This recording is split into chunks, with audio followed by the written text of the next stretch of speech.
Good evening po, Ma'am Dalia. Good evening. By the way po, I am Joshua Marie Ihapasalem, of a Bachelor of Early Childhood Education student from the University of Southeastern Philippines, Tagum Unit. And as part of our requirement po in the content and pedagogy in the MTB-MLE subject, we are tasked to conduct an interview with a DepEd teacher who has experience teaching MTB-MLE. And in this regard po, I would like to ask respectfully if pwede po ba ka ma-interview about aning MTB-MLE subject po? Yes. Okay, ma'am. Thank you po. And before we start, ma'am, I have few questions lang po about sa imuha. What is your name and your age po? Okay, just call me Dahlia Lesser and I am 51 years old. Okay, ma'am. And what is the name of your school po and district? Okay, recently I am teaching in RTR Central Elementary School, RTR District, Division of Agusan del Norte. How long nakagatudlo dira po, ma'am? So, motto, minus ang 2026 minus 2019. Okay pa, sige ma'am. And grade level sa imuhang ginatudloan po karon, ma'am? Grade 4. Age po nila? 9 to 10 years old. And sa isa ka classroom, ma'am, pila po sila kabuok tanan? As of now, 30. 30, okay po. So, before ta magsugod sa tong interview, ma'am, pwede po ba mag-ask o permission na i-record niya tong interview? For academic... You can record it. Okay po. Thank you, ma'am.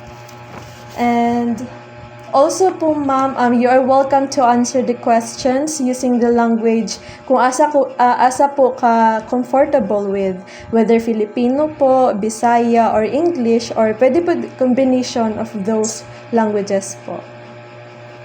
Okay. Okay po, Pwede ma'am. siguro Korean. Ikaw po, ma'am.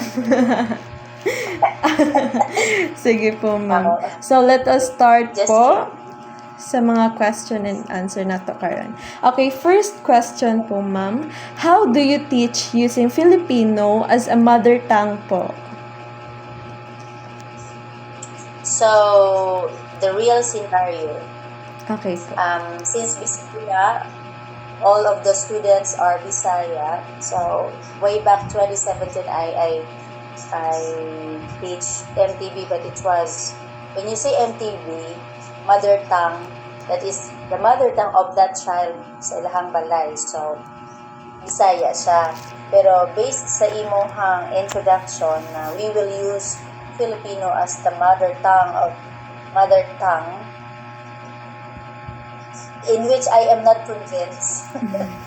Why po, Kamingon kag mother tongue. So, kanang sinultihan sa bata, nga gigamit nila sa ilahang balay, kay mother tongue gali.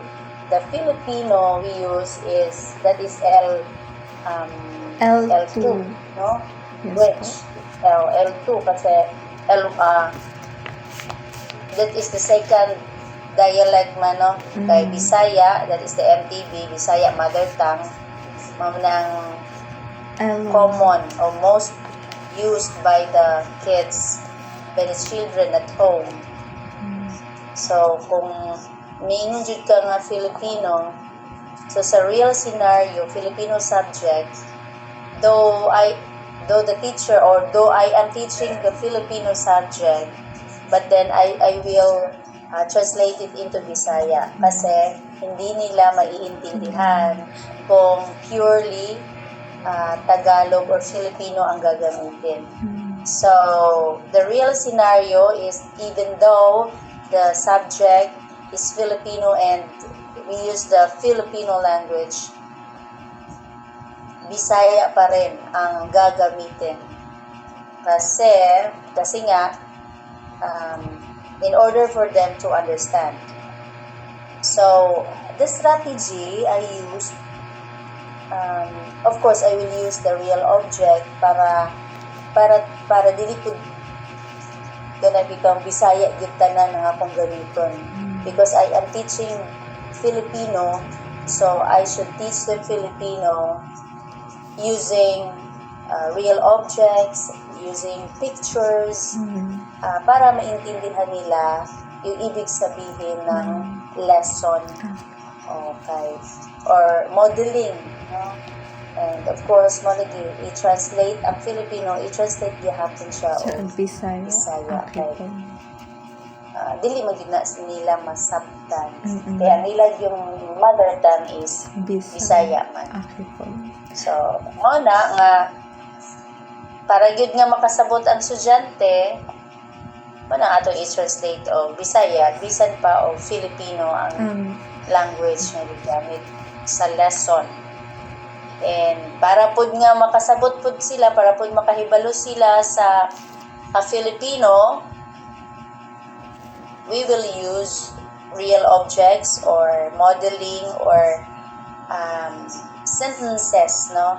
Nga naapod siya sentences niya, man ay picture, magina siya ang ginagamit para masabtan siya. Okay po, ma'am. Okay po, ma'am. And sa second question po, what are the challenges in using Filipino as a mother tongue in the classroom? How do you manage them? Mona,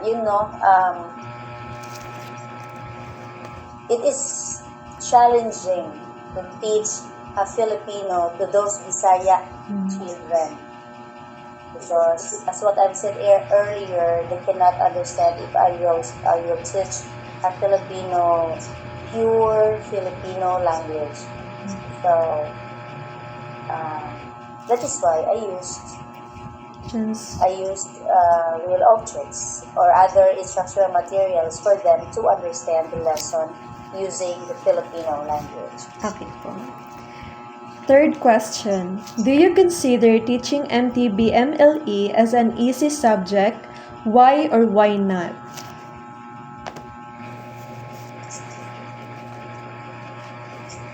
Easy subject? Yes, ma'am. I guess it's not. For me, of course, it's easy. Then, why? Why is it easy? Because, of course, I am a teacher. I can understand Filipino, but if we teach it depends upon the children, no? Yung kung gisa to ato gituduan yung children. Pero sa ako, mga class, dugay gid kasabot, especially if most of them are kanabitang non-readers. Okay. Bisan nun sa kawayo sa maestra, kung di ka basta bisag letter ang bata, Dili siya makasabot.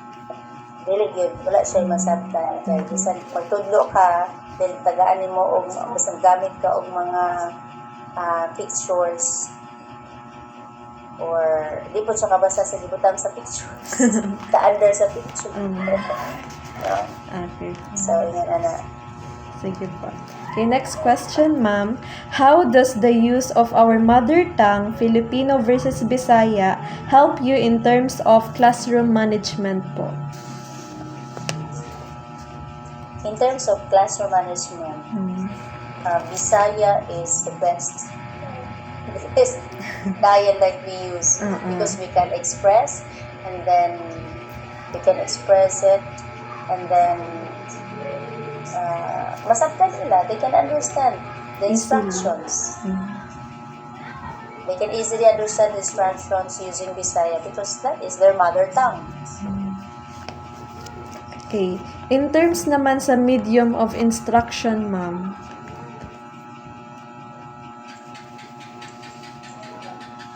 So it's the Bisaya also. Bisaya. Bisaya also is easy for them. What about communication, ma'am? Bisaya gihapon. Bisaya Japon po. Okay. And Ang ikalima nga question, ma'am, what are your insights of removing MTB-MLE as a subject in the curriculum?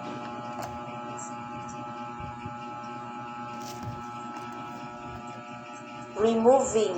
Yes, ma'am. Na-remove na ba? Actually, wala nang favorite. Gi-remove na daw po, ma'am. Ang kwan lagi ang katong sa Bisaya, ang mother tongue. Like, unsay mong thoughts and opinions po about nga decision na gi-remove na ang MTB-MLE? Like, unsay possible advantages or disadvantages po para sa mga learners or sa teachers? Para sa mga learners, siya. Mas nindot jud tong katong Bisaya kay makasabot jud sila. No? Opo. Pero lang, nalay diferensya ang libro. Nga naman, gamit sila og lawom nga Bisaya. Hindi na noon masabtan sa maestra. So, ito ang disadvantage.